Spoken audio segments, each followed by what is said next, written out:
Ladies and gentlemen, please stand for the academic and official procession.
Yeah!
Wahia mai rā te urutapu i te hautapu ari ki te pūtake kōrero te wānanga o e nei tau i rā.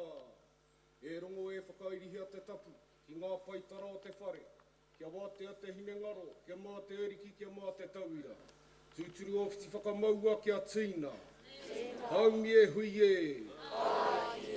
Ai noho.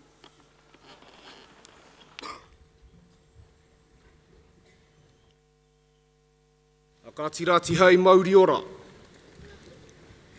A e tangi tonu te ngā kau. A ki o tātou tini mate. Koutou o te hunga wairua. Koutou, ko hinga mai, ko hinga atu. A i roto i ngā rangi tata nei. I roto i ngā wiki tata nei. A kei ngā manu whititua no roto o ngā iwi. Kei ngā pautoko manawa. O ngā whare maire o tātou mātua, o tātou tīpuna. Hoki atu rā koutou, a ki te uma o ranginui. A ti aho mai rā, a ki a mātou e ngangi tonu nei te ao, e tarawe tonu nei te pō. A ko rātou ki a rātou, a ko tātou e pai nei, ngā whaturu pā o rātou mā, ki a tātou, a tēnā hui tātou katoa. A ka tau wāra i te pō ka tītoko te ao mārama. A kei ngā kaipupuri o tēnei whenua. Ngāti whātua ki kaipara. Tēnei a te kunenga ki pūrehu roa, e mihi ana, e mihi ana. O tira, kia koutou, e ngā matāwaka. Koutou, e ngā whānau, e ngā hapū, e ngā iwi. Nau mai rā, a ki tēnei tā tātou kaupapa, a hei whakanui, a i te angitu o te iwi Māori. Hei whakanui, a i te angitu o te tauira. Nā reira, kia koutou, kei ngā mana, kei ngā reo, kua tai mai i tawhiti, kua tai mai i tata. Nau mai, piki mai, haere mai rā ki te whakanui, a ia koutou tamariki, ia koutou mokopuna, ia koutou tuahine, tungāne, pāpā, māma, kei ngā whānau, kei ngā iwi, a nau mai, tau mai rā. Ko tērā ia te kōrero. Ko te manu kai te miro nōna te ngahere. A ko te manu kai te mātauranga anō nā te ao. A kei a koutou e ngā manu, a kua puta te ihu, a i te rā nei, tērā hoki ia te kōrero, he wā tōna, me hoki ngā manu kai te mātauranga, a ki tōna whānau, ki tōna hapū, ki tōna iwi, a ki te ao whānui anō hoki, ki te ata toha toha, ai ngā mātauranga. Nā reira tēnei te mihi ki a koutou e te hunga kua angitū i te rānei. A me mihi hoki ka tika, a ki aku rangatira, e noho mai nā i te atāmira, ngā pūkenga, ngā mātanga, a i ata toha toha i ngā mātauranga i roto i ngā tau.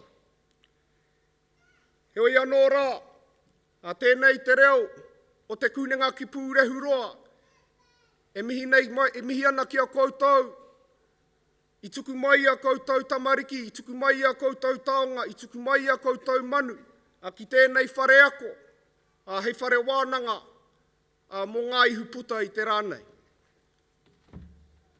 O tira ki a tātou katoa, e pai nei, kei aku pakeke, kei aku kaumātua, a te matapihi, te tatau ki ona mata.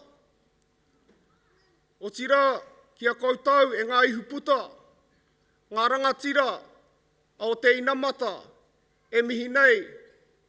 O tira ki te anamata o te iwi Māori, ki a tātou tamariki, o te kura kaupapa Māori, o te kōtuku e pai nei. Hui katoa tātou e ngā iwi, e ngā mana, tēnā koutou, a tēnā tātou katoa.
Hoi nora ti hei mauri ora.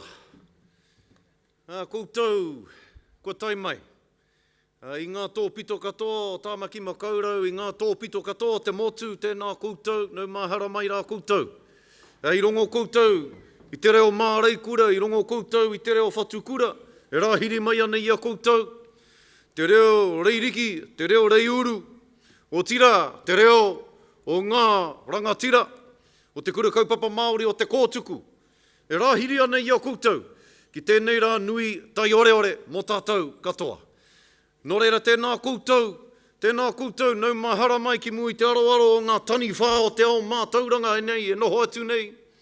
Nau mahara mai ki tēnei hui whakahirahira, e whakanui ai tātou, e whakamāno ai tātou. I e nei, ko eke nei, ki tēnei taumata o te mātauranga huri noi tō tātou whare. Tēnā koutou katoa, ko ngonga taha te maunga, ko rotorua te moana, ko Scotty Morrison tōku ingoa, tēnā koutou katoa. Ākati, tēnā rā tātou katoa. Heuri tēnei no te uranga mai o te rā e kia nei ko te tai rāwhiti. Ko maro tiri kei runga ko te whānau arua taupare kei ona rekereke. E ngā manu kai i te mātauranga, e ngā manu hiri, e ngā manu kōrero, nau mai, tauti maira ki tēnei tātātau kaupapa o te kunenga ki Pūrehurua. Kāti, ko te atākura pēwhairangi tōku ingoa, ko hau tētahi o ngā manu taki i te rangi nei, kāti ki te kotiti taku hoa, he oi anō tāku he whakahoki mai aia ki te waka. Kāti, ko te wāhi ki awau, ko te āta whakamahuki ake i etahi o ngā taonga, kei mua i o koutou aroaro i tēnei wā. Kei te ātāmira nei, ko te kohatu Māori e kia nei ko tū te manawa ora. Ko te kōhatu Māori nei i oroko mai i tētahi o ngā awa, i tētahi o ngā manga i roto o te manawa tū. Ko te tefa nei kei wainga nui ai te ātāmira, ko nōnā te ao. He mea tiki ake te ingoa nei, ko tapaina ki te tefa nei i te whakatau ki rongo nui e mea ana, ko te manuka i te miro nōnā te ngahere, ko te manuka i te mātauranga nōnā te ao. He mea koha e nei taonga ki te whare wānanga e te ringa toi o roto o rangi tāne e papa manu kāwana, e mihi ana rā ki te rā ringa toi. So you should be fortunate that Te Atakura is here, because I do tend to go off track quite often when I'm emceeing auspicious occasions such as this. But kei te haere te wā. So time is marching on, and I only paid for my car park till about 11 o'clock. So I don't want to be rushing out to put more money in. But no, we have all the time in the world, and it's a very special occasion for us all, not just for the graduates today, but for all the whānau, all the hapu, all the iwi, everybody that's been involved in the process of getting these wonderful people to this stage where they can celebrate their achievements with Massey University and throughout their careers in Massey University, their academic careers that have led them to this point. I see some of my friends sitting in there. Actually, I didn't know we're graduating. There's an old rugby friend of mine sitting down there, Justin Rogers. We used to play rugby together down in Rotorua. And good to see you, brother. I know you've had a really long road, but you've got here, and that's wonderful, wonderful to see. And it's wonderful to see all of these graduates here. You know, you can smile, you're allowed to smile. It's a serious occasion, but it's also a happy occasion. You're allowed to celebrate, you're allowed to be who you are, and you're allowed to express yourself. In fact, I want you, if you feel that you want to express yourself, and you're walking across to get capped and get your degree, whoever can pull out the best dance move as you are going across this stage, I have a little something for you at the end of today's celebration. Okay? Just a little bit of a challenge. Not so much a challenge, a dare. A dare and a challenge. A challenge and a dare. Just to bring a bit of happiness, bit of joy to our occasions, because sometimes these can be quite serious, but this is a Māori graduation, and we as Māori, we like to laugh, we like to celebrate, and we like to have a good time and entertain each other. So feel free to express yourselves. Be you, because you're a special person. You're at a very special time in your career, and this is a very special day. And I will say, no koutou te rā. No koutou te rā. It's your day. It's your time to shine. So tēnā koutou katoa, he korero apiti wau. Karego. Right, let's get on with it then, eh? Because like I said, time's marching on. So let me introduce first and foremost e te iwi our Pro-Chancellor Ben van der Kolk. Tēnā koutou. Kia ora e te rangatira. Kai a koe te wā. Kia ora. Tēnā koutou katoa e mihi tini mahana. Warm greetings to you all gathered here today. And I declare this congregation to be in session. Please stand and join us in singing the University Waiata.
Thank you. Please be seated.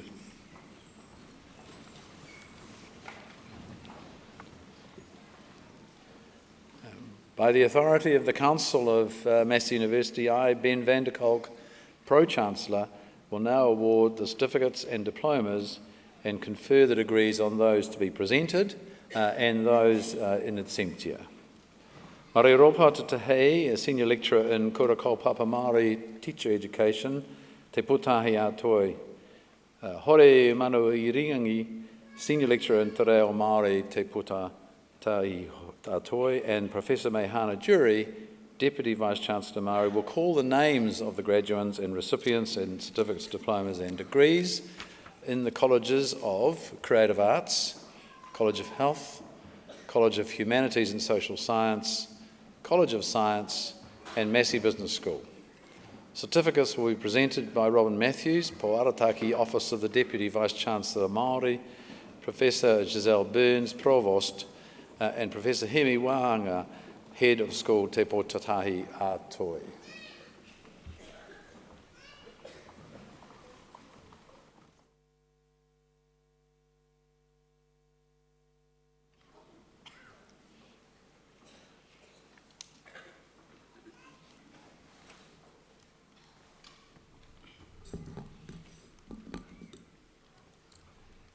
Pro-Chancellor, I have the honour to present for the Postgraduate Diploma in Māori Visual Arts the candidate I am about to name. Nō Te Arawa Raukawa, Ngai Te Rangi, Deborah Faith Bell.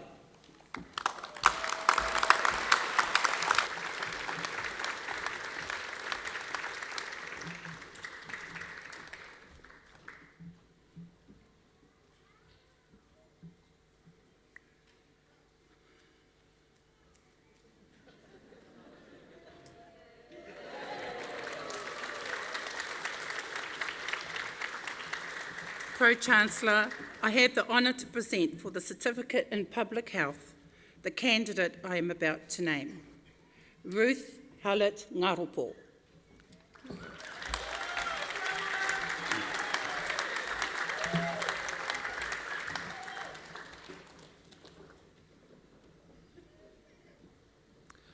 Pro-Chancellor, I have the honour to present for the Graduate Diploma in Occupational Health and Safety the candidates I am about to name. Matthew Blair Haycock, with distinction.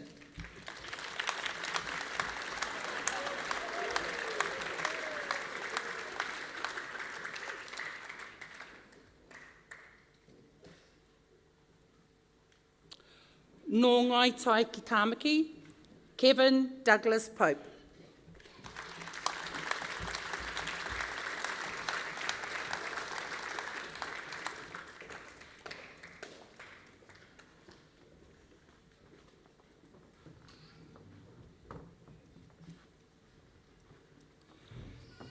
Pro-Chancellor, I have the honour to present for the Postgraduate Certificate in Nursing the candidates I'm about to name.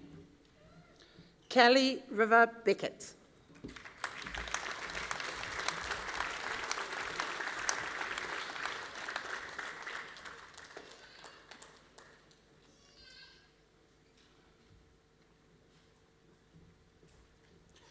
Raymond Villanueva Lomboy.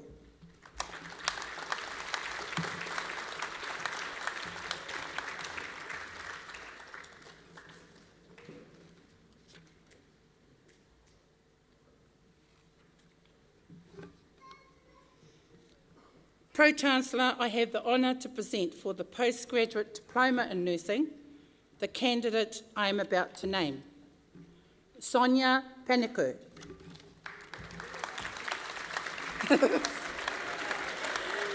Nice.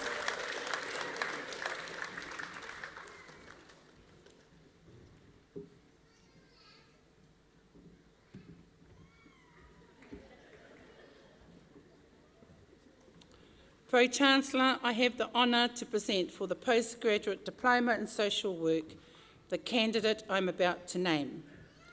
With distinction, nō Ngāti Tūwhare Toa Taupo, Julianne Elizabeth Mokomoko.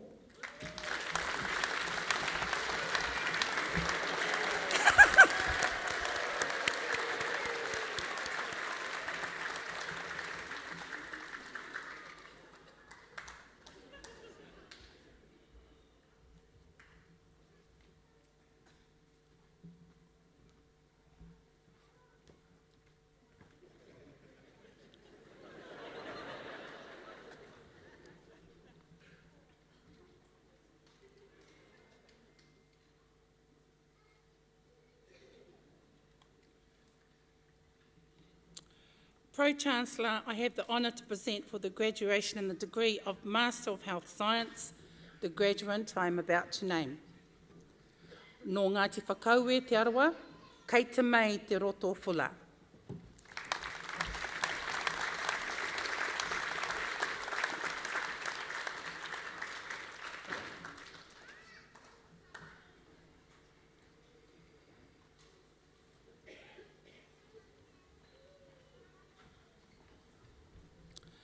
Pro-Chancellor, I have the honour to present for the graduation in the degree of Master of Nursing, the graduates I am about to name. Nō Ngāti Kahu, Jennifer Mary Chesbro.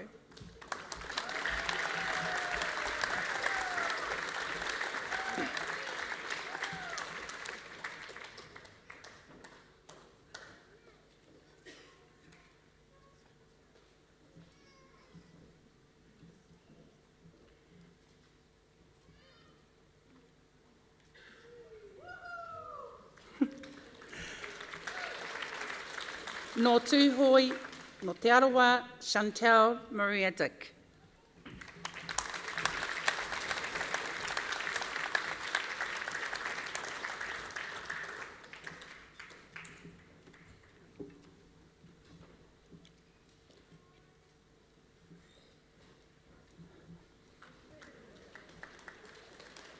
With first class honours, Luang Duan.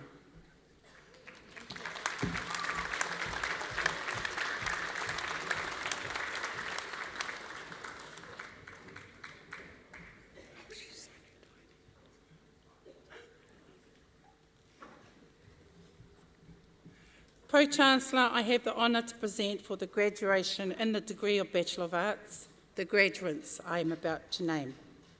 Nō Waikato, nō taku he. Nazarene Labelle Maelopa.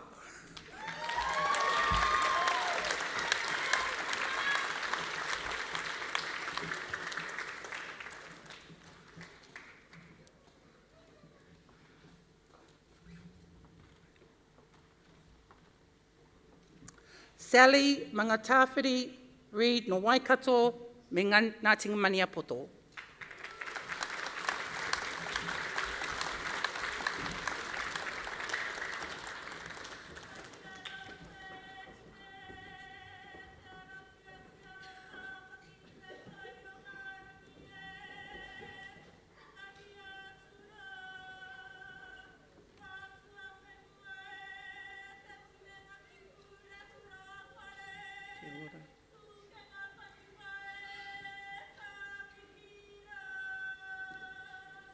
Tēnā koe whā.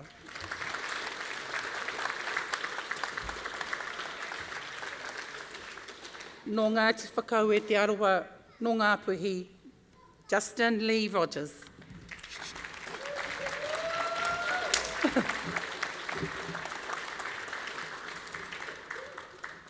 Turipuku e koro, hari hari a hipu o taha, a tuki tuki ki moko ia kei te wahi, waro kei te wara, wara, e ai te whitura wako te wara. Ahaha, taka te honga ia whakaue, piri ki te taha ko pā whakaue, kei te aha te mō, ku a te urea, kuro wara wā, hei a kei whiturane, kei a kei warurane, e kei a papaki kauana kora heke, puku ki o na papahi au we. Hei.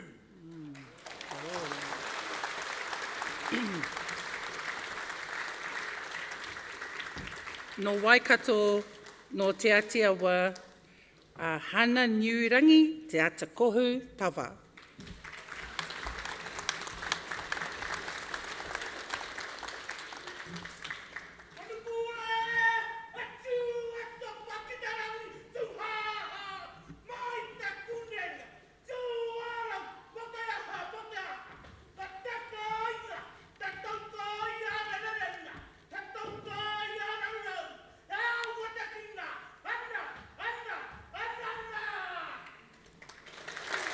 Kia ora.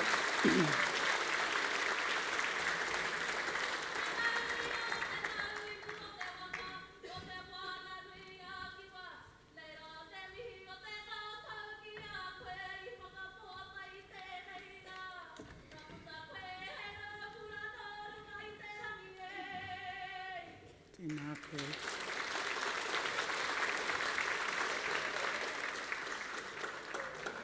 Pro-Chancellor, I have the honour to present for graduation in the degree o Te Whakapōtaetanga Bachelors of Teaching and Learning, Kura Kaupapa Māori, the graduates I am about to name. Me tā mātou tino harikoa. Joel Ramaya Holland no Tainui, Ngāti Whātua o Rākei Tūhoi. Hara mai e te tau.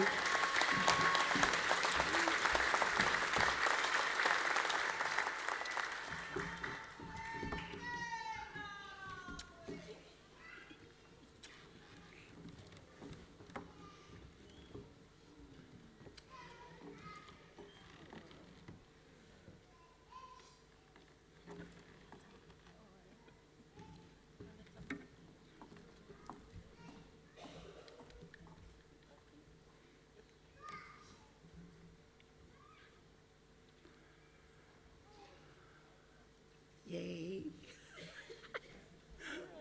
Uro.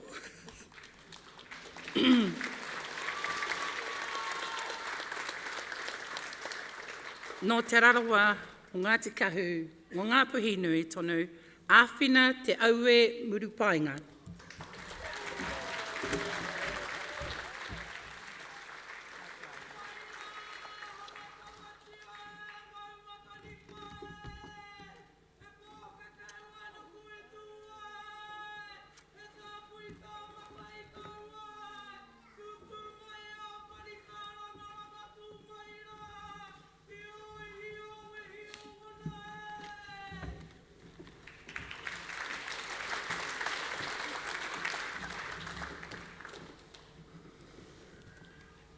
Thank you, Chancellor.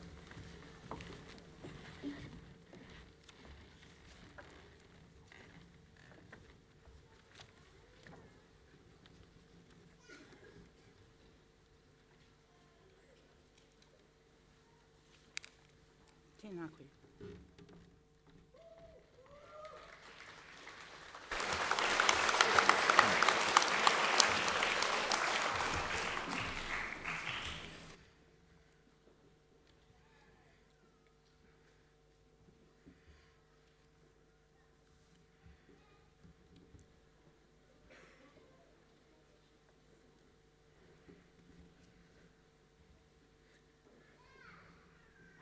Pro-Chancellor, I have the honour to present for the Graduate Diploma in Arts the candidate I am about to name.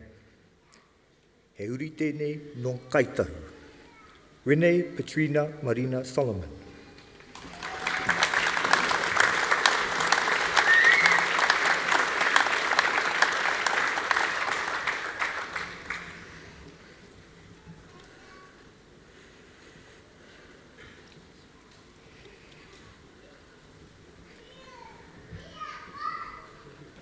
Pro-Chancellor, I have the honour to present for the Graduate Diploma of Learning and Teaching the candidates I am about to name.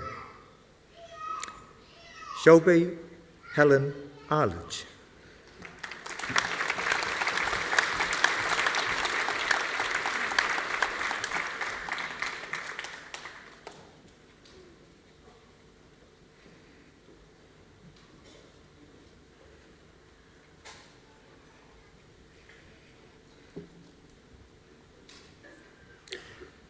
Stephanie Anna Bryant.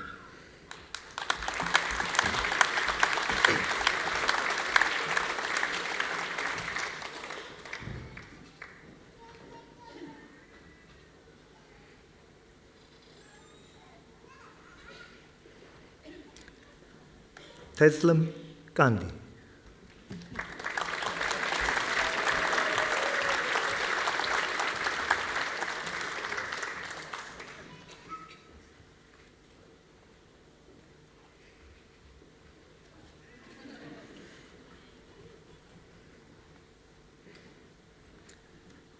Anila Jacob.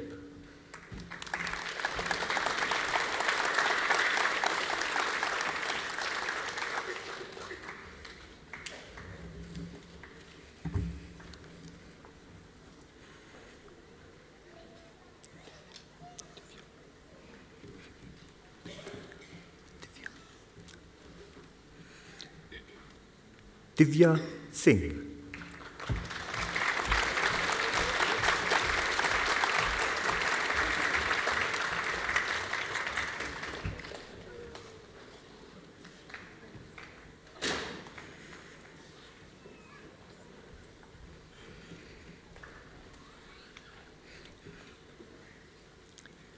Preeti Kajal Singh.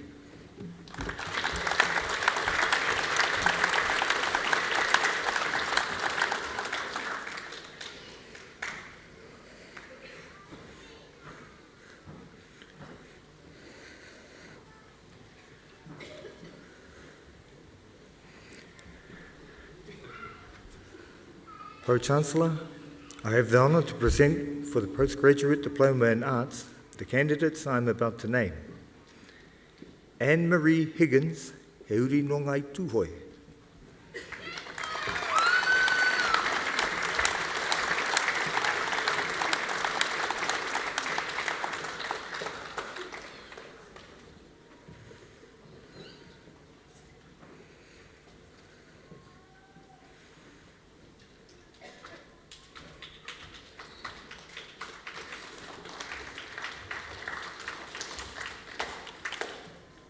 Ariel Rose Sheila Hilda Wetere, he uri no ngā puhi, Ngāti Raukawa, Ngāti Maniapoto.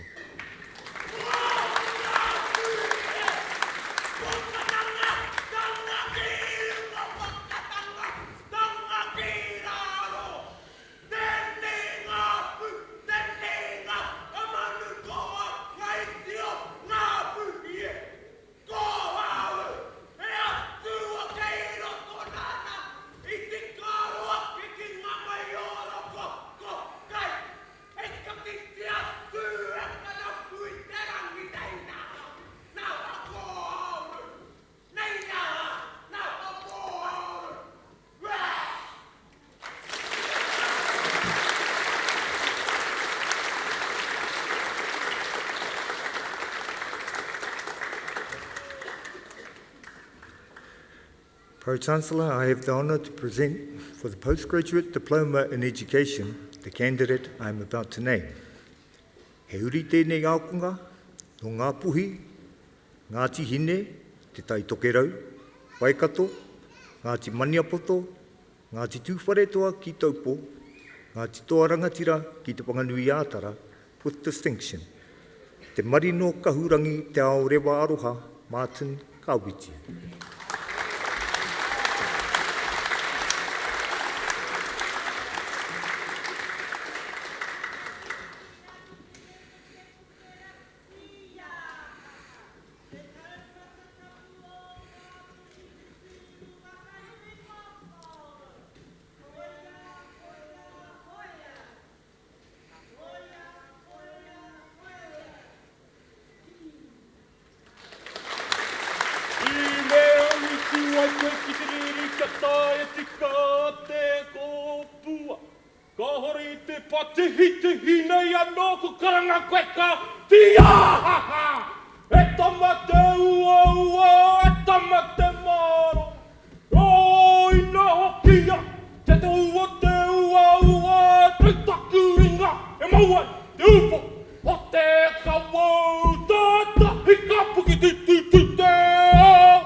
Pro-Chancellor, I have the honour to present for the Postgraduate Diploma in Museum Studies the candidate I am about to name.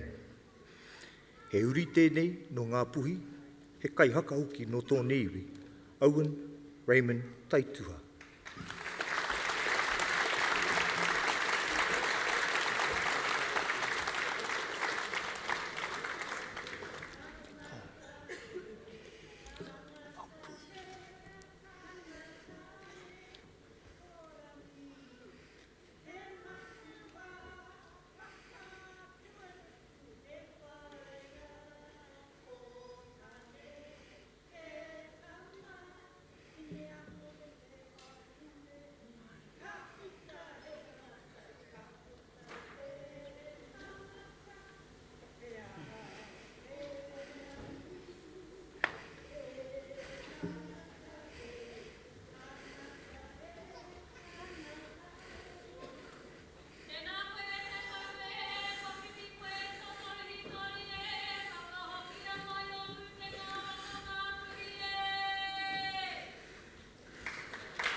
Pro-Chancellor, I have the honour to present for the Postgraduate Diploma in Specialist Training, Teaching, the candidates I am about to name.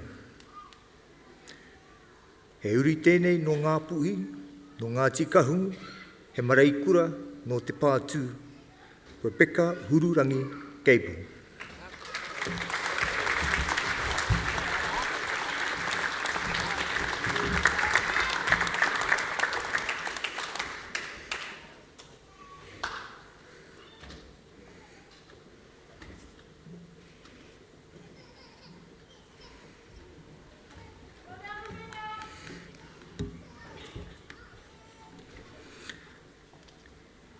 He uri no Ngāti Raukawa, horo whenua manawa tū with distinction, Deirdre Ann McNamara.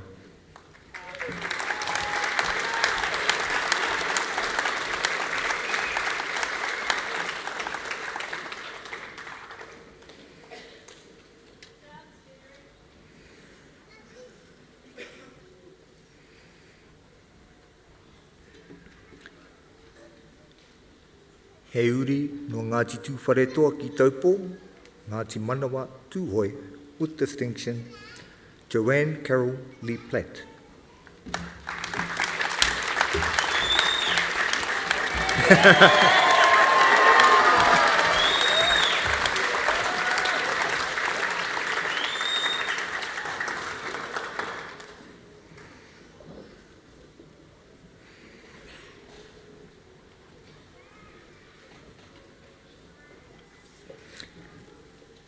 He uri tēnei no Waikato, te rohe pōtai, Ngāti Maniapoto, Penelope Reopiki Takerei.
He uri wakamiharo tēnei, no uenuku kōpako, te arawa, Ngāti Whakaue te arawa, Alex Raniera te moni.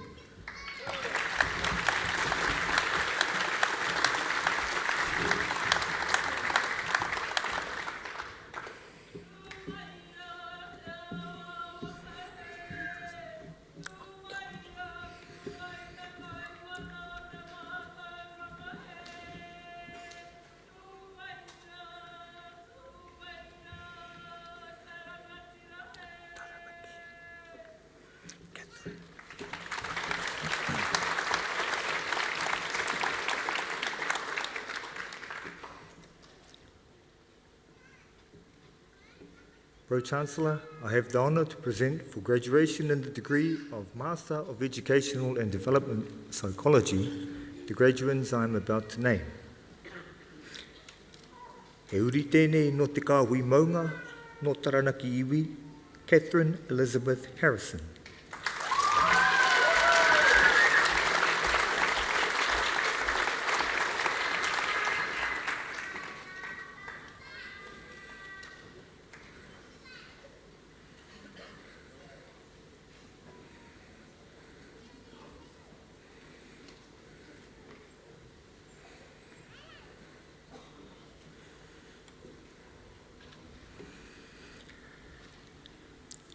He uri tēnei no ngā puhi ki whaengoroa, ngā tikahu ki whaengoroa with first class honours, Joanne Cathy Ward.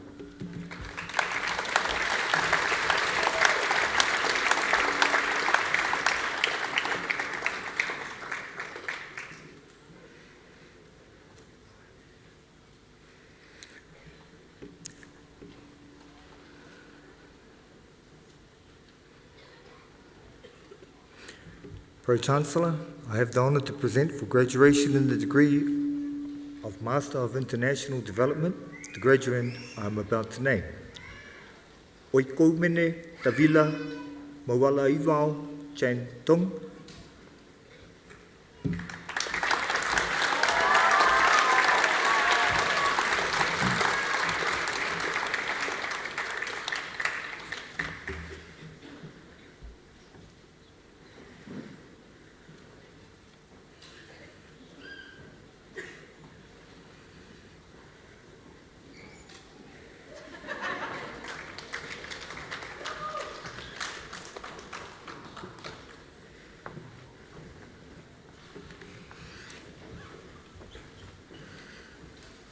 Pro-Chancellor, I have the honour to present for graduation in the degree of Master of Resource and Environmental Planning, the graduate I am about to name. He uri tēnei no Ngāti Porou, mai tā manuhiri with first class honours, te ao mihi ata, sa rei, Paenga Morgan. Te ora.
Thank you, Pro-Chancellor.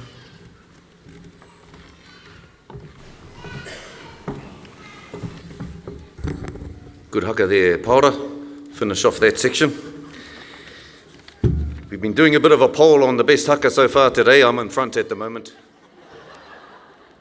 Good dancing. Sonia, see, I've been watching backstage, keeping an eye on who's been doing the dancing. Sonia, very good. Where are you? Down there. That was very good. I'll give you a 7 out of 10 for that one. I think some of those moves, if there was a poll on stage, you would have got 10 out of 10. But that was very good. Taslim, that was good too. Nice moves. Jeepers. Okay. And Joanne. Where are you, Joanne? I think you're in the lead just at the moment. Only just though. Very good, e homa. And congratulations to all of those who have received their degrees so far today. Well done to you all. Now we have Professor Meihana Jury, who's DVC Māori. He will now introduce our kai kōrero Māori kura mo te rā, followed by a waiata hāpai from Te Kura Kaupapa Māori o Te Kōtuku. Tēnei wahine nei, ka tahi anō, ka whai, ka kōpaua, hei kahurangi. Wahine tino toa tēnei. Roto I te whutu pōro, engari, roto I te ao mātauranga, roto anō hoki I o tātou hapori. He wahine tēnei, e kawe ake nei, I o tātou wawata katoa, I roto I ana mahi. Ka mutu no tēnei whare wānanga nei, o te kunenga ki Pūrehuroa. So let me introduce our Professor Meihana Jury, and he will carry on further with our guest speaker today, our Māori kura kua tai mai ki Wainganui a tātou. Kai a koe e te rangatira. Tuatahi ake e tūtau toko ana ngā mihi kia koutou ngā akonga e puta nei te ihu, e tā nei te ihu I tēnei rā, tēnei tone te tautoko ake, ngā whakamihi kia koutou, ka mau te wehi, tēnā koutou, tēnā tātou katoa. Pro-Chancellor, nō koe te honore I tēnei rā, ki te whakataki ake I ngā kōrero I whakahuatea e te manahau. Mō tēnei o ngā kahurangi rangatira, no te wiki tonu nei ka kahurangi tia I roto I te korowai o tōna rangatiratanga. He uri no Waikato, he uri no Ngāti Maniapoto, engari he ngā kauwhakaitia no hoki tō te wahine nei. Nō reira, ka tika me whai wahi tātou ki te whakamānua atu I aia o tira o nei iwi katoa. Raised and educated in Piopio, Professor Dame Whara Rangi Koepa Pāma of Ngāti Maniapoto and Waikato went on to complete a PhD in sports sociology whilst at the same time reaching the highest echelons in world rugby, playing for over a decade in the Black Ferns from 1997 to 2006, and captaining the Black Ferns to 3 Rugby World Cup victories, an astonishing accomplishment. After retiring from rugby, she continued to pursue education as a lecturer and researcher in Māori business and management, and in women's sport and women's leadership. Those contributions led to her appointment as Deputy Chair of the New Zealand Rugby Board and Chair of the New Zealand Māori Rugby Board, as well as Board Director of Ihi Aotearoa Sport New Zealand. Professor Dame Whara Rangi Koepa Pāma endeavours to apply her knowledge and her networks to provide insight gained from her own experiences, challenging and dismantling predominant narratives at the time relating to Māori, women, girls, leadership and sport. Her journey at Te Kuninga ki Purehuroa commenced in the School of Management in Te Kura Whai Pākihi, where she helped establish Te Aurangahau, the Centre for Māori Business Research and Leadership, and Te Rau Aukaha, the Māori Student Support Program.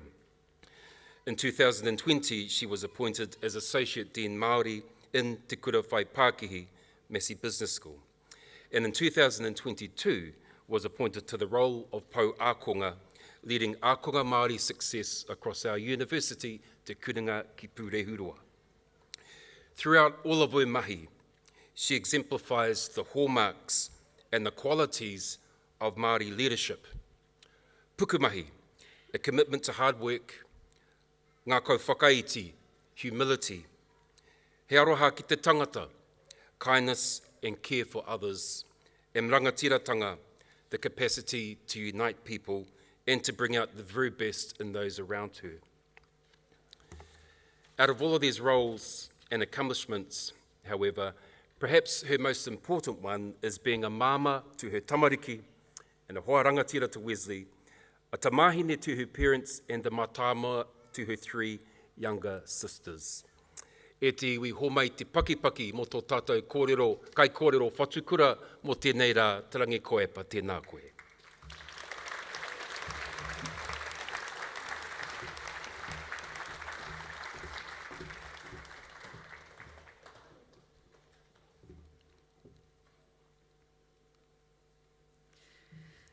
Tēnā tātou katoa, ko hui mai nei I tēnei rā, whakahirahira rawa.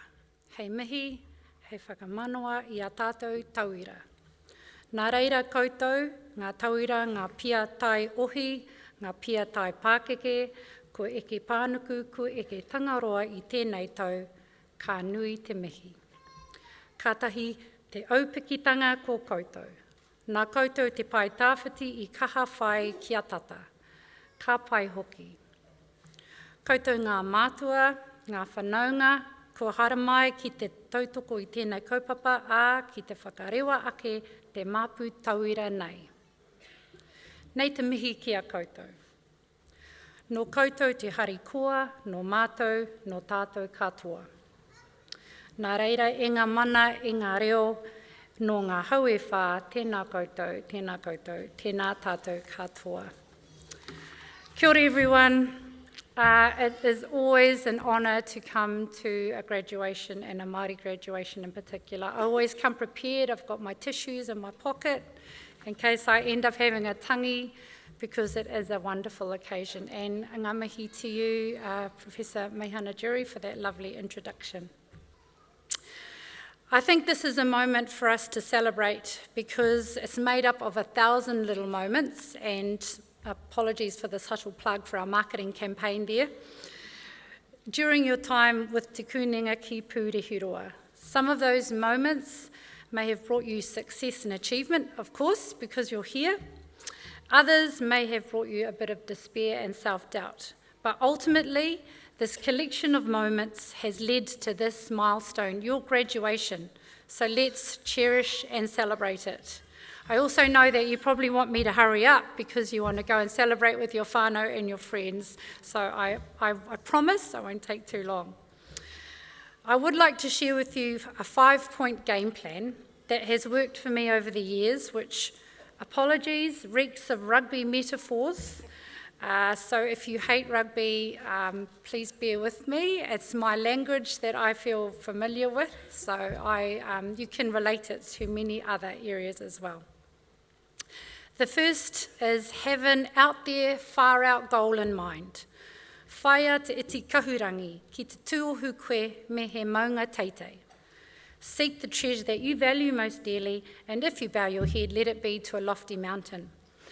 Believe me, I have come up against many lofty mountains and have had failures and mistakes and had to bow my head. I never quite knew what treasure I was seeking when I left Piopio and went to university or decided to don some rugby boots and play rugby. But I did know my why.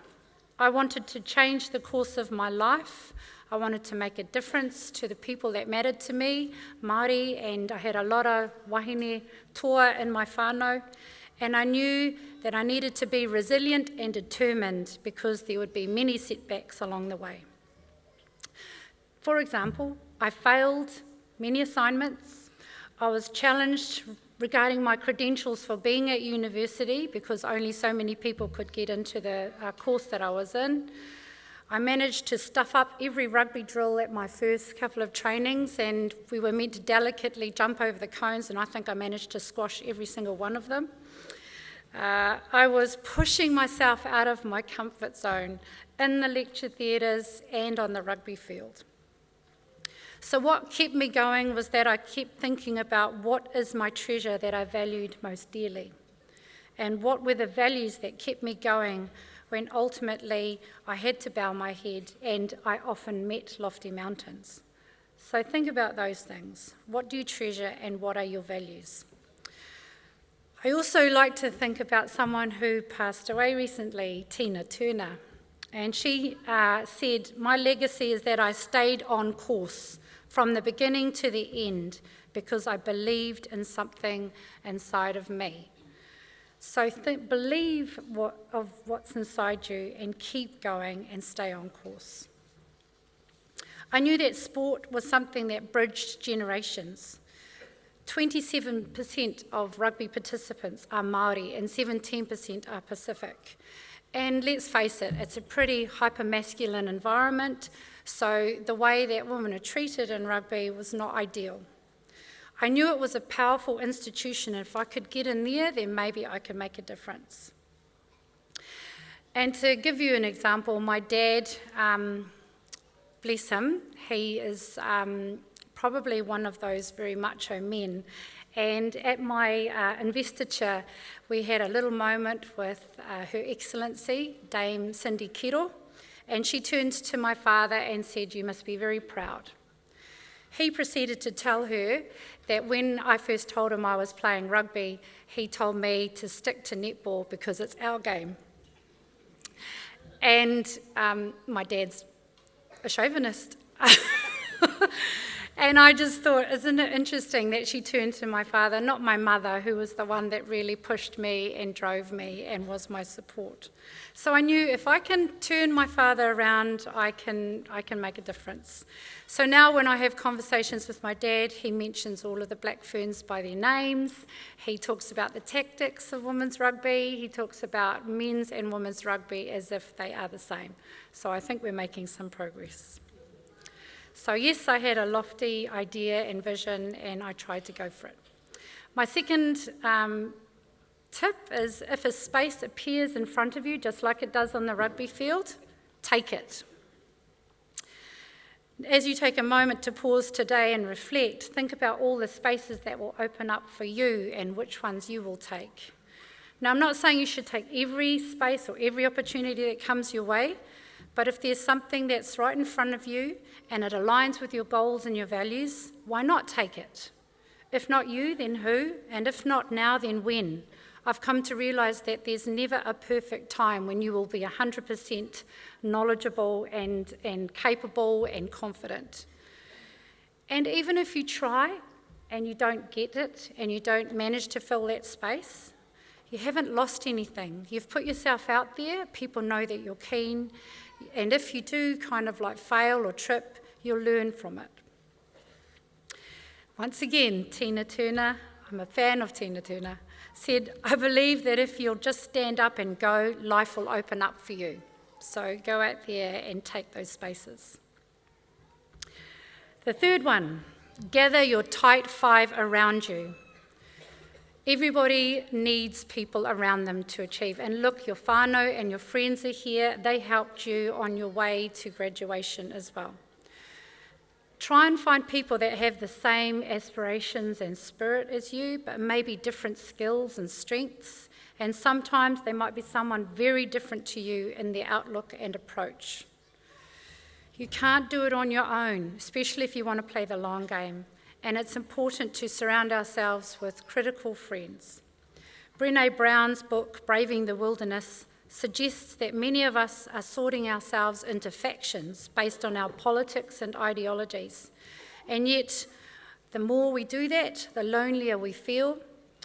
And so she says, rather than coming together and sharing our experiences through waiata, and she doesn't use waiata, I'm changing it, through waiata and story, we're screaming at one another from further and further away. Rather than dancing and praying together, we're running from one another.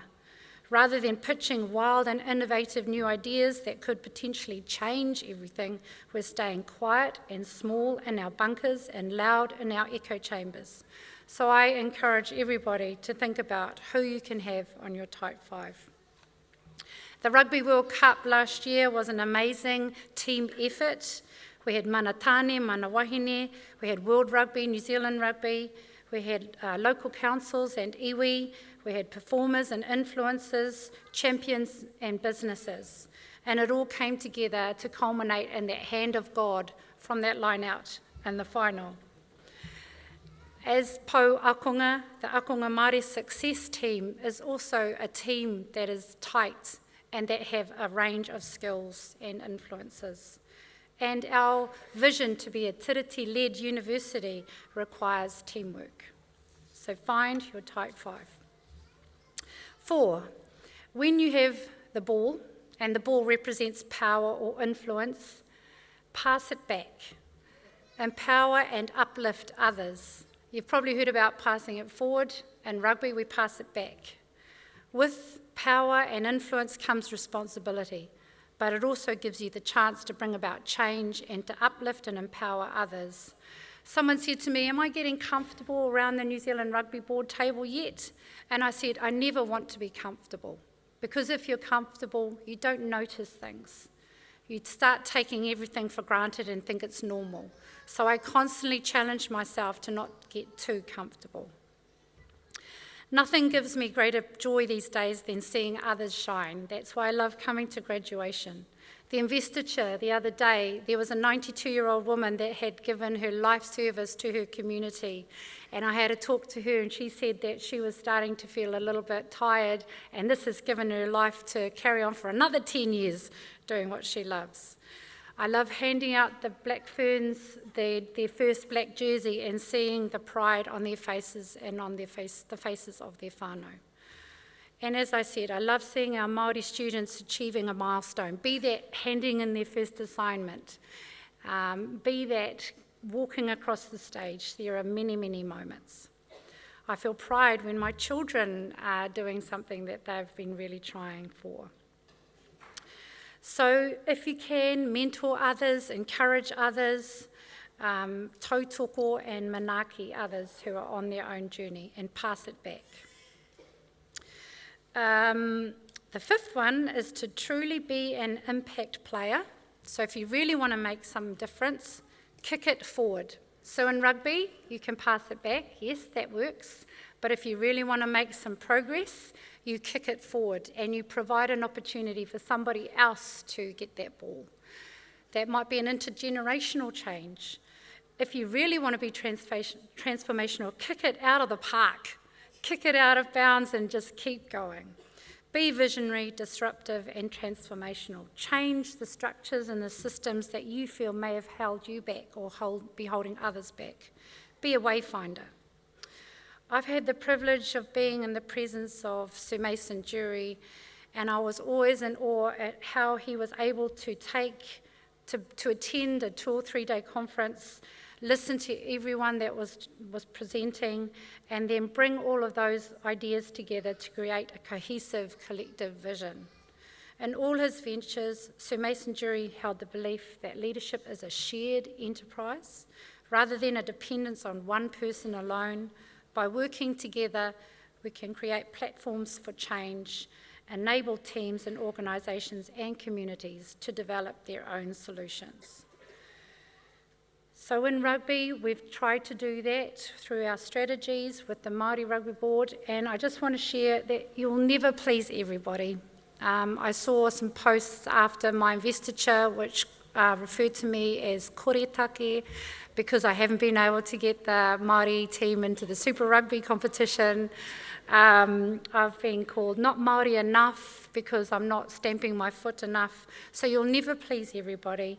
But if you do have that vision in mind, bringing about intergenerational change, things will happen. So in closing, because I know you want to get on and celebrate for the day, just remember, have an outrageous goal in mind. If a space appears in front of you, take it. Gather your tight five around you. When you have power and influence, try and pass it back and give others opportunities. And to truly be an impact player, kick it forward, kick it out of the park, and be visionary. Kia ora.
Kei taku rangatira, kahurangi whāra, e mihi ana ki a koe I o kōrero.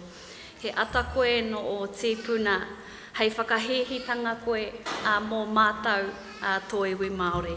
And I'm feeling inspired, and I hope you are too, and you come back, you return back to Massey University to continue climbing that maunga teitei that Whāra was talking about. And actually, Scotty was hoping you would do a kanikani. Me tūpato aku kōrero ko taku rangatira tēnei, me tūpato aku kōrero ki aia. Kāti, we will now continue with the conferment of degrees and the award of diplomas and certificates.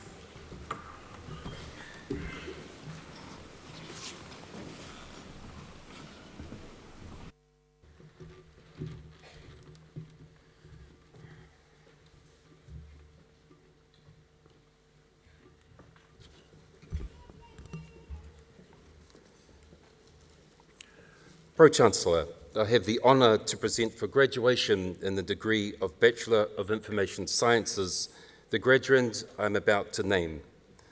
Saleh Khalid M. Al-Nazi.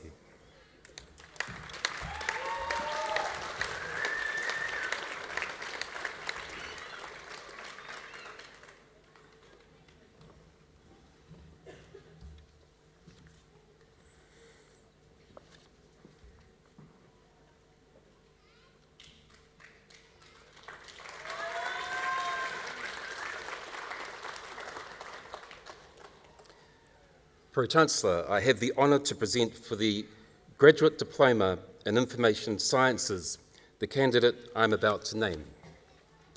Waduje Rashan Kumara Fernando.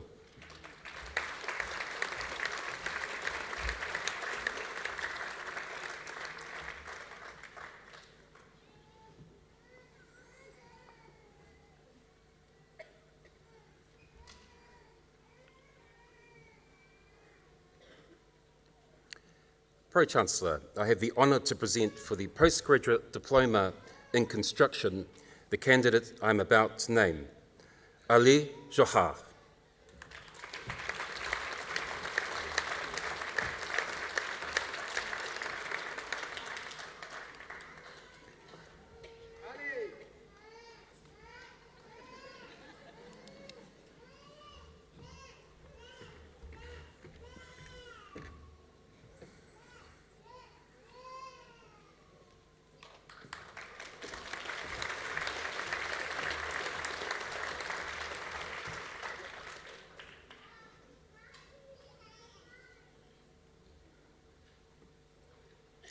Pro-Chancellor, I have the honour to present for the Postgraduate Diploma in Supply Chain Management the candidate I am about to name, Manish Sivaras.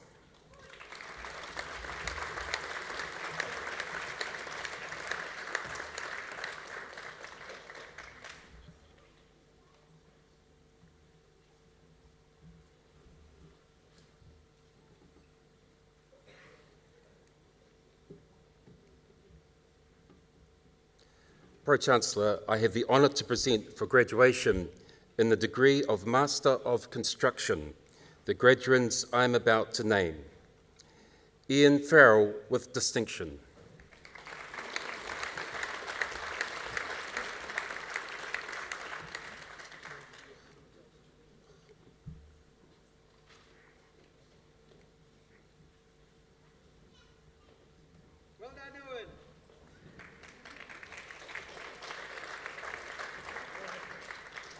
Mohammed Hassan Havid.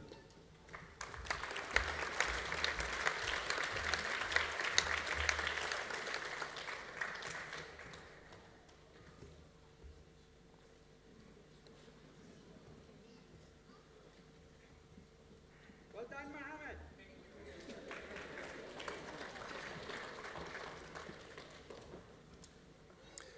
Pro-Chancellor, I have the honour to present for graduation in the degree of Master of Environmental Management the graduand I am about to name. He uri no ngā puhi ki whaingaroa me ngā tikahu ki whaingaroa, ko David Hitaraka Pāna.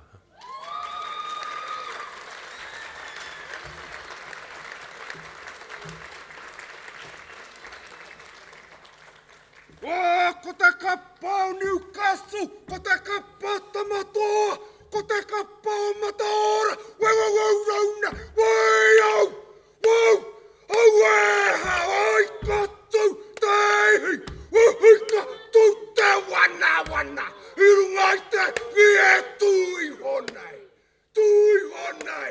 hei. Api.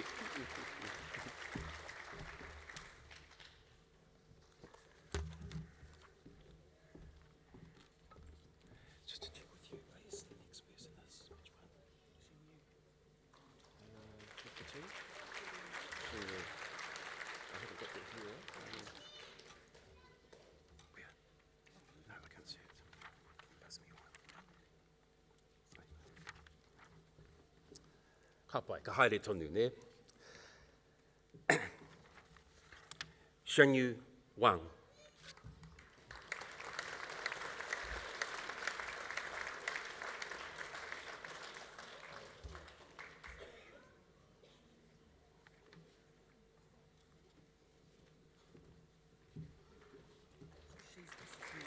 She's here? Okay.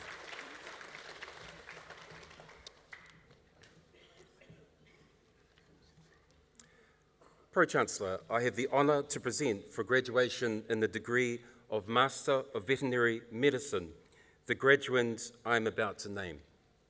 Se Wei Joyce Lau.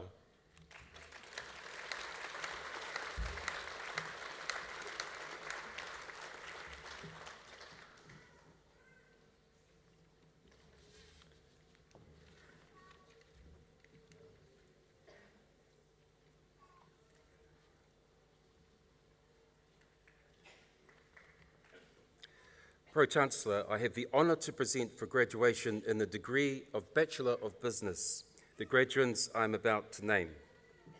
Jorge Ezequiel Cancina Omar.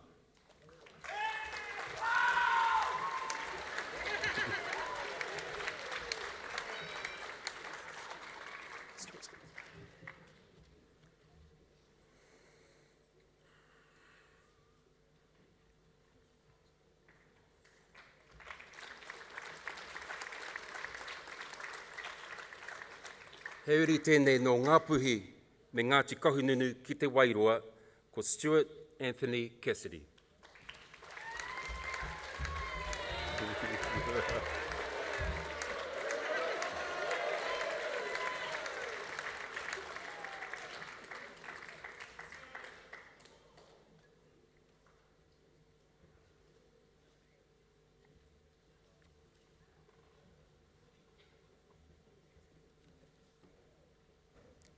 He uri tēnei no Ngāpuhi, ko April Pauline Kapua.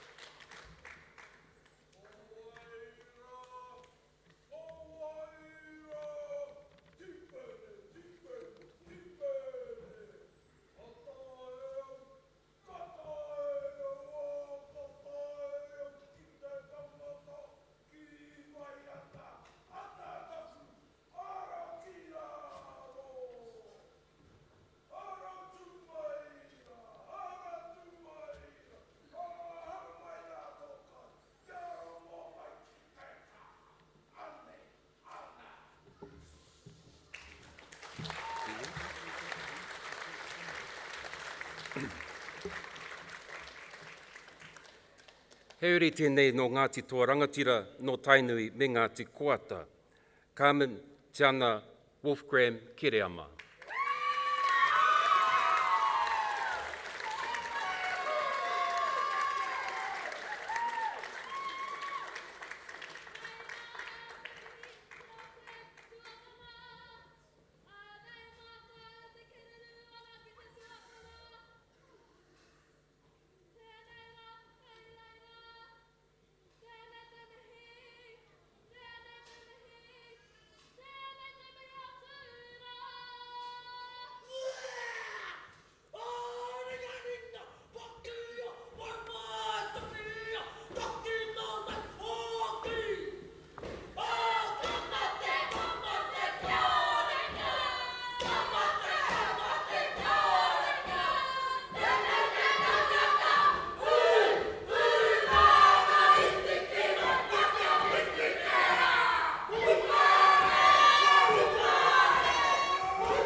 He uri tēnei no Ngāpuhi no Ngāti Whātua, ko te rauparaha Rehutai Bill Sun Hanbing Maru.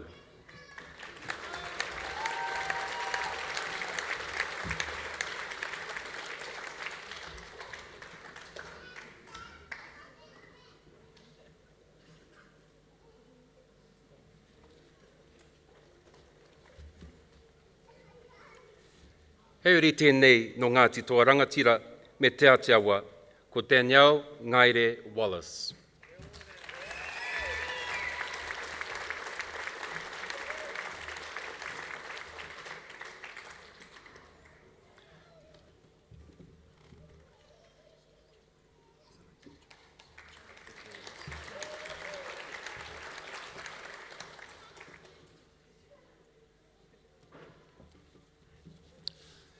Heuri tēnei, aroha mai, me hoki anō ki te timatanga. Pro-Chancellor, I have the honour to present for the Postgraduate Diploma in Business the candidate I am about to name. Heuri no Ngāti Torehina ki Mataure o Hau, ko India Jacinda Gretchen Giles.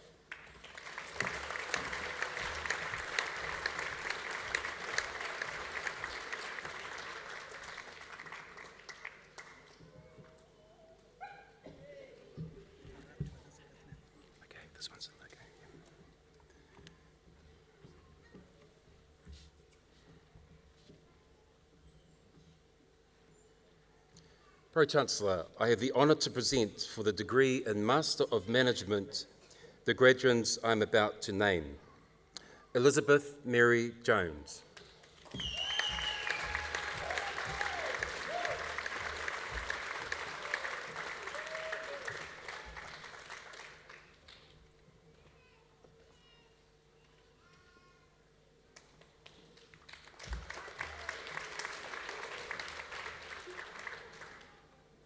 Ying Yu.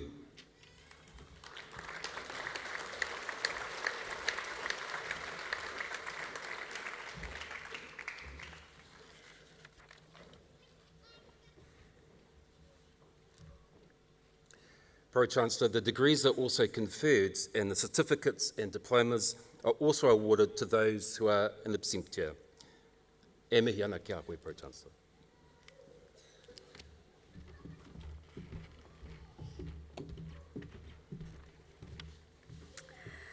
Ka te nōku te honore, te pōhiri i te māngai kōrero o ngā tauira i te rangi nei. E te karanga whanaunga o ngā tiporau, te ao mihiata Sade Painga Morgan. 3 years ago, if you asked te ao mihiata what a planner is, or what the planning profession looks like, she probably would have said people that plan events, birthdays, and weddings, that sort of thing. She wouldn't believe you if you told her she would gain a Masters of Resource and Environmental Planning or would be working as a planner. Te ao mihiata says her perspective changed when she met her first planner 3 years ago. She was intrigued by their job, but also noted the lack of Māori representation within this planning space. She acknowledges the roles that planners have in shaping the world we all live in and knew she wanted to be a part of it. This inspired Te Ao Mihiata to undertake the Master's program via distance learning in Resource and Environmental Planning here at Massey University, where she has gained and expanded her skills. Te Ao Mihiata ensures the values within kaupapa, mātauranga, and tikanga Māori are present in her current mahi, and says she will endeavour to continue to hold steadfast to these values as she continues her journey within this profession. E te iwi, mihi maira kia Te Ao Mihiata Sade Painga Morgan.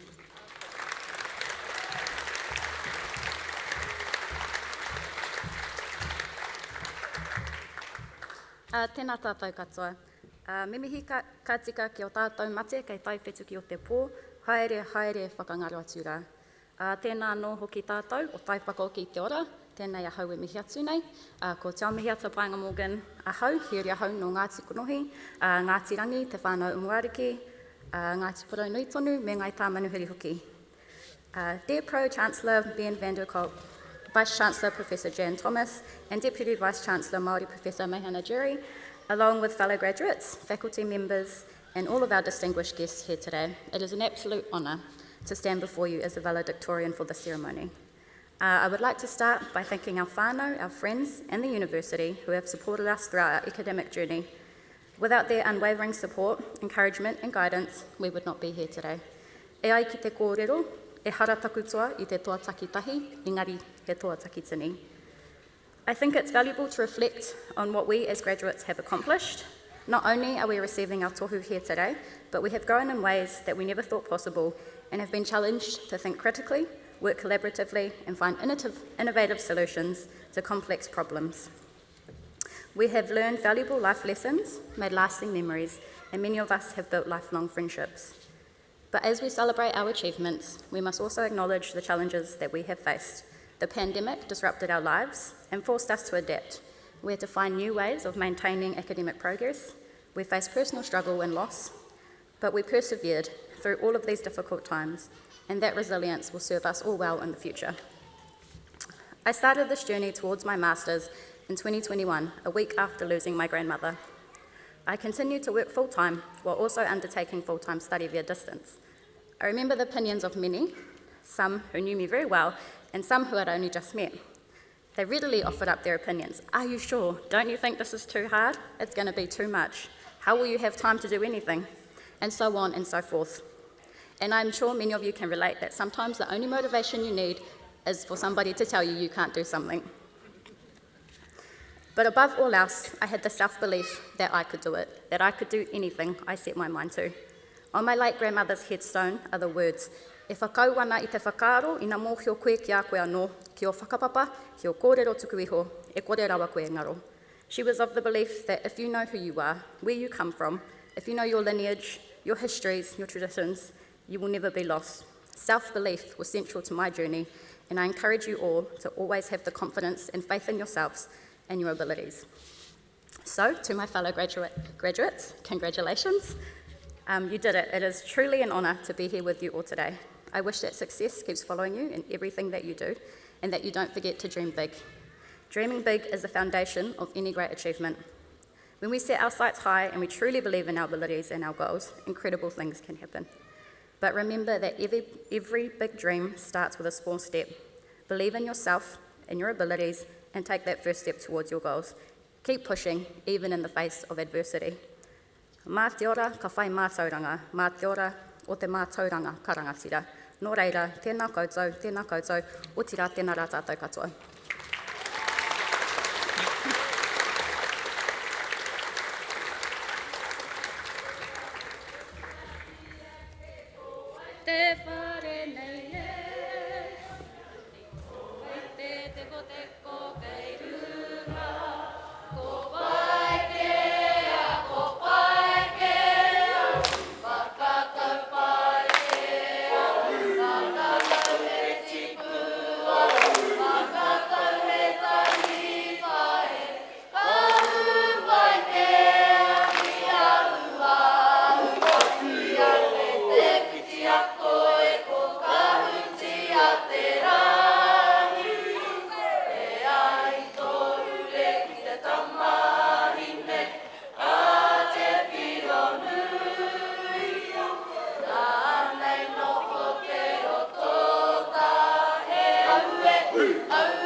Kia ora anō.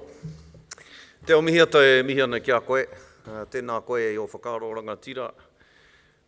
I o tohu, i o kupu kōrero, ki o hoa, ki ngā whānau, ki ngā hapū, o tira ki a tātou katoa tēnei ka mihi. Kia koe. Some really key messages have come out of both our speakers today. I hope you've grabbed them, the graduates of today. I like the way how people talk about failure. Most people that you talk to who you would perceive as being successful will probably tell you that they failed more times than they've succeeded. They will tell you that 70 to 80% of the time they failed. And it's how you respond to failure, it's how you find rongoā or the silver lining in the failure, that's the key to success. It's how you respond. It's how you bounce back. And when opportunities present themselves to you, a lot of the time it'll be your fear of failure that'll stop you from taking that opportunity. You'll think to yourself, I don't know if I can do that. What will happen if I do that? What about this? What about that? What about the other thing? And I think Farah mentioned it as well, that sometimes an opportunity will present itself and you have to feel the fear, conquer it, and take that opportunity, because it might not come back. Pēnei te au o te awa. It's like the current of a river. Once it goes past, it won't come back. So sometimes you have to take the opportunity when it comes and try and use the fear that you have of failure to your advantage. Because as Farah said, what have you got to lose sometimes? Sometimes you have to take the jump and not measure your success on other people's success. Ko tō whakapono ki a koe anō te mea nui o tēnei au. Ne? Your belief in yourself is the most important thing in the whole world. Whakapono, whakapono, whakapono ki a koe, ka taia e koe. And if you need to find examples of how to build that belief in yourself, go through our traditional narratives, all of our stories, all of our proverbs, have a look at them. Take the messaging from them. There's one really well-known one that finishes with, "Hea te mea nui o te ao, he tangata, he tangata, he tangata." You all know how to research now, otherwise you wouldn't be here. You all know how to research things. Research that whakatauaki, have a look at what it means, have a look at where it comes from, the backstory to that whakatauaki, and you'll find a really fabulous example of a woman who believed in herself and who found a way through a really difficult moment, found the light in the darkness. So it's all throughout our kōrero tukuiho. You just have to know how to find it. And you guys will know, because you're here today, you've proven that you can research things, you can find new knowledge, you can seek out knowledge. Have a look at it, build that whakapono, and that'll go a long way to ensuring your success as you see it, not as other people see it. No reira, kia kaha, kia maia, kia manawa nui koutou, and listen to what te ao mihiata and Kahurangi Whāra have said to you today. There's some important things in there, some gems, some kurahuna. And on other matters, despite Api's best efforts and some haka about Newcastle, I'm still leading that haka competition. But we have a new leader of the dance competition. Jorge, was it? Jorge did an awesome dance across the stage. And, but unfortunately, your hongi let you down. I think we need some hongi training for some of you people. Some of you are leading with your foreheads. It's a nose thing. But Stuart Anthony Cassidy, that was fabulous. Brilliant. You've just popped ahead. So unless this next person can beat you, come and see me after and I'll show you what your prize is. Right, let's get on with this. We will now proceed with our doctoral conferment. This wonderful lady comes into my house every Tuesday morning. It's not like that, by the way. She's learning te reo and she's learning online. And she's doing fabulously well. Gives me great pleasure to introduce our Vice-Chancellor, Ahorangi Jane Thomas. Tēnā koe te maraipura.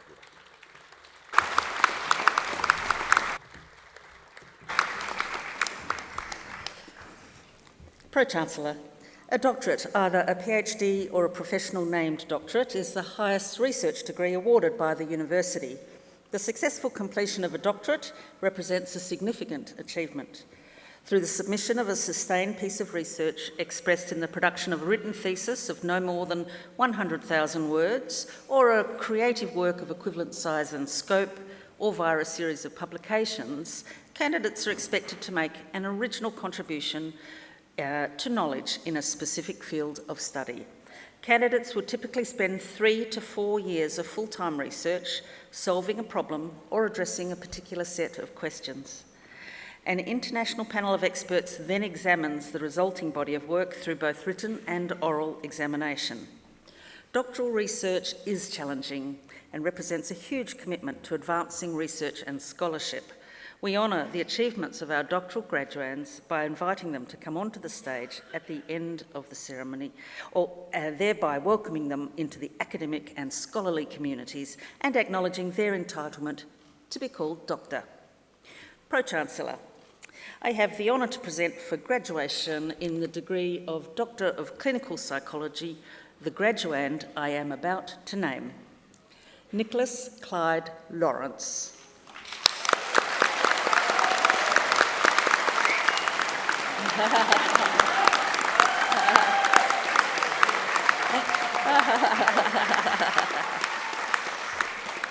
Pro-Chancellor, society is facing a number of social and environmental crises. Mr. Lawrence explored ways that psychology can assist people to break down distress related to such issues.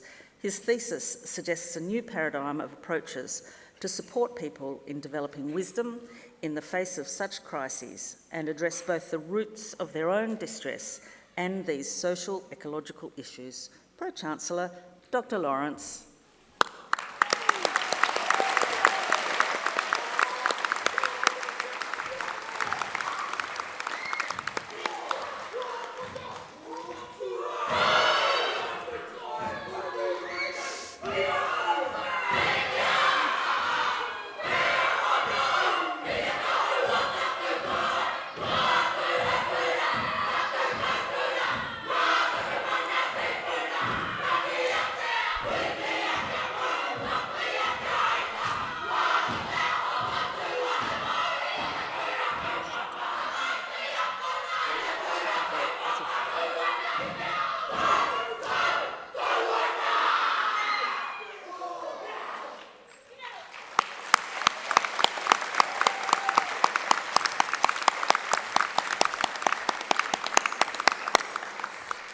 Thank you, Pro-Chancellor.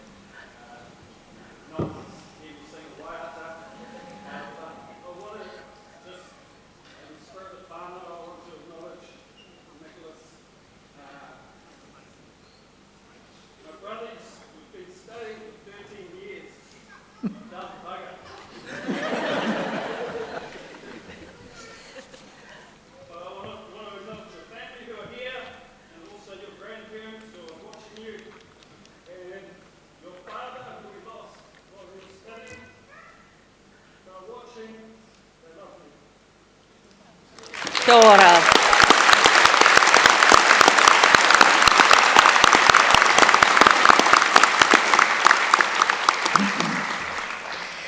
Would all our graduates please stand? Get to.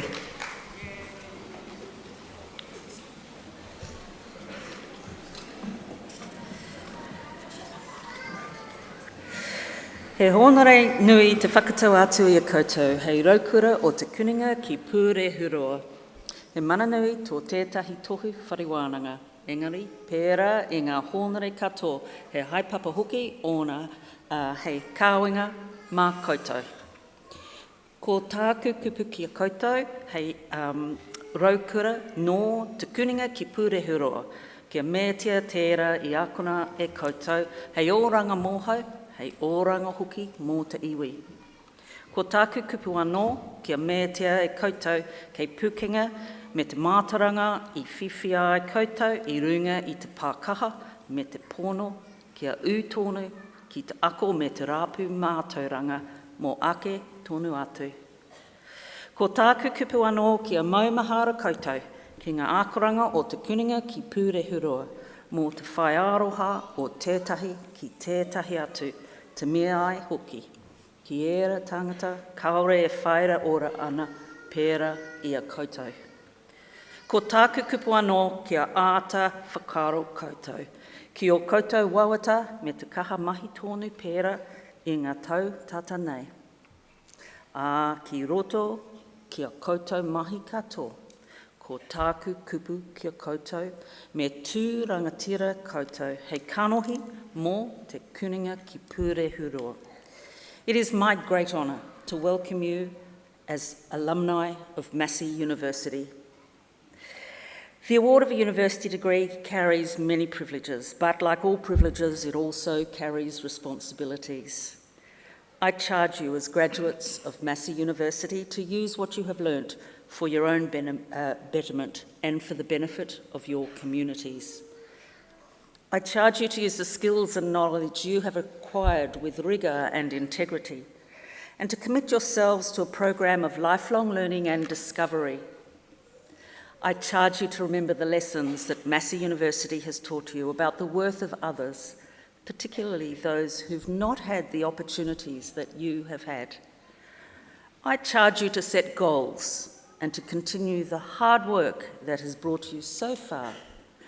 And in all that you do, I charge you to be deserving of the good name of Massey University. Congratulations.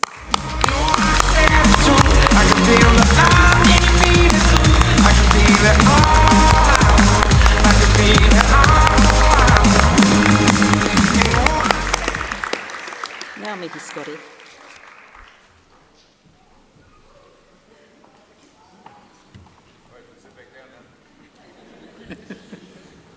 But me huro tonu koutou, me huro tonu koutou.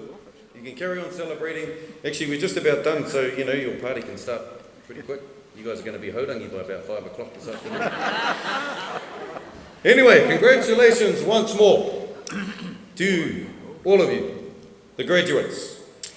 Now, at the conclusion of this ceremony, e karema, you are all requested to remain in your seats, please, until the procession has left the auditorium. Ngā tani whānei o te ao mātauranga, ko rātou ka wehe I tēnei whare I te tuatahi, ana, ka tahi ka whai atu tātou I a rātou. Engari, mihi ana ki a koutou, I te manawa nui o te noho, I te ngākau nui o tēnā o koutou ki tā tātou kaupapa, ara ko te whakamanoa, whakanui, I ngā tauira nei, kua whai nei, I a rātou tohu mātauranga I tēnei rā. Nō reira, kia ora hui hui mai tātou katoa. I rā mihi ki a koutou. Huro, kua oti, kua tutuki. E mihi ana, e mihi ana. Tēnei te tono, te karanga ake ki ngā whānau o ngā ihu puta. Puta ana tātou I tēnei whare kia noho mai, kia kaitahi ai tātou, kia whakanoa ai tātou. Please also join us for kai upstairs in the foyer area. Ka whakawhiti atu ki a koe, tēnā rā koe. I declare this congregation to be adjourned. Please join us in singing the national anthem and remain standing to be followed by the karakia whakamutanga performed by Aparana Pewharangi.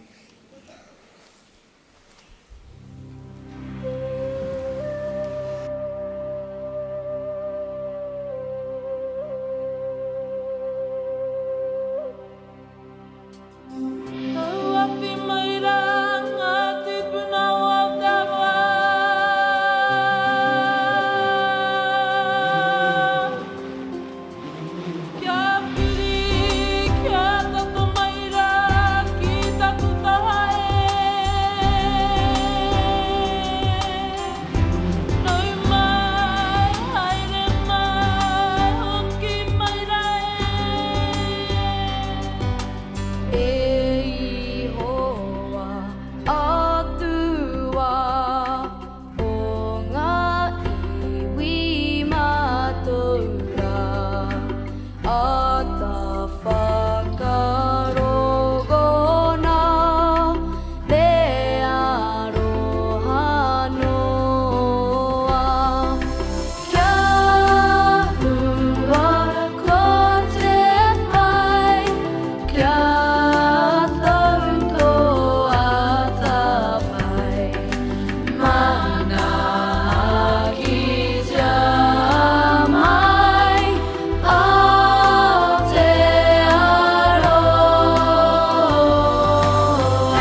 aunuhia te urutapu nui te hautapu ari ki te pūtake kōrero te wānanga o e nei tauira. E rongo e whakairihia ngā tapu ki ngā poitara o te whare. Kia wātea te hine ngaro, kia mā te ariki, kia mā te tauira. Tūturu ōwhiti whakamaua kia tīna. Tīna. Haumi e hui e. Taiki e. Whaka awe, awe, awe. Whaka